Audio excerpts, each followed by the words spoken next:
En el libro que salió recientemente sobre su campaña, se llama Fight, hay un momento en que Susie Wiles se emocionó después de uno de sus juicios, y ella dijo esto, dijo, tengo miedo de que si no le atrapan de esta manera, intentarán matarlo. Tenía razón, lo hicieron, le dispararon 2 demócratas este verano, uno tenía vínculos con Ucrania y su hijo Eric dijo que el otro fue cremado más rápido que un perro doméstico. Está decidido a encontrar las respuestas sobre quién estuvo detrás de su intento de asesinato. Yeah. And so far they're all saying it was like a couple of nut jobs. Do you believe that? I don't know. You know, the one person had 18 telephones. I have a lot of phones, but that's like 3. Yeah. And they're made for special reasons.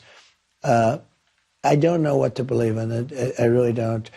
They did cremate him. His father went out and hired they weren't rich people. They were probably middle income. Mm-hmm. He's got the ultimate law firm, a white shoe law firm from Pittsburgh, Pennsylvania, And this was in Butler.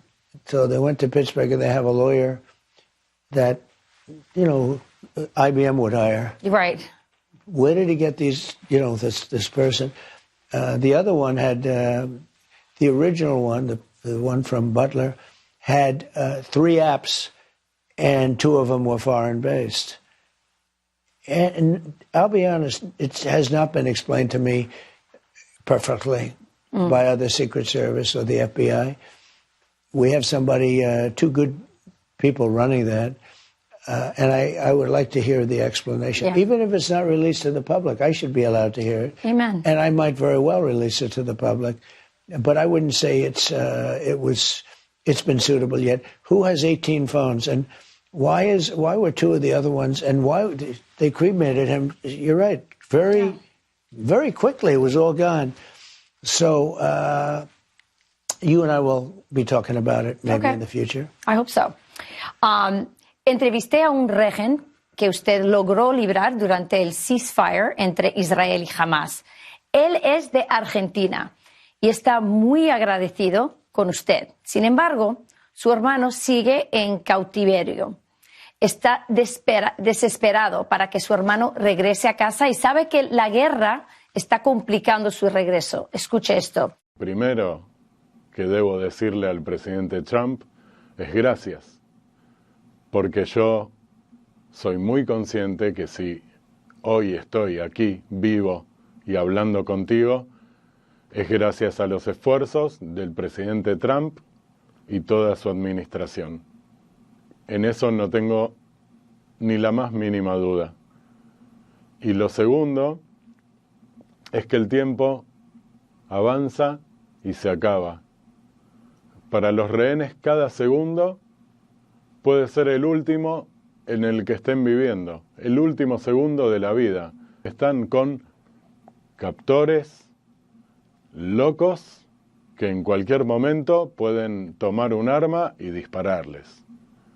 La misma gente que el 7 de octubre violó, mató, asesinó civiles inocentes, son los mismos que hoy tienen secuestrado a mi hermano y a otras 58 personas. Cada segundo es vital.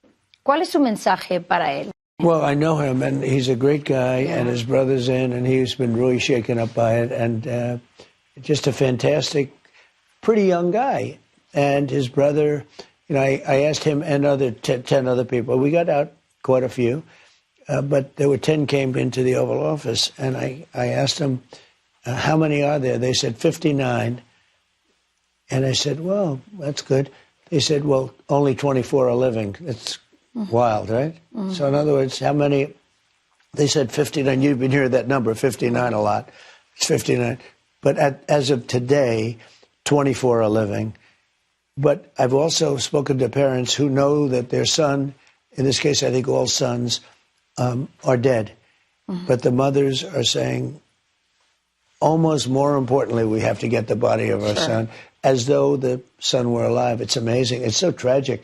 But think of it, because I spoke to him specifically, and he said there are 59, but 24 are living. Yeah. It's incredible. So we're working really hard to get him out. At the same time, some big things are happening, as you can imagine. Mm-hmm.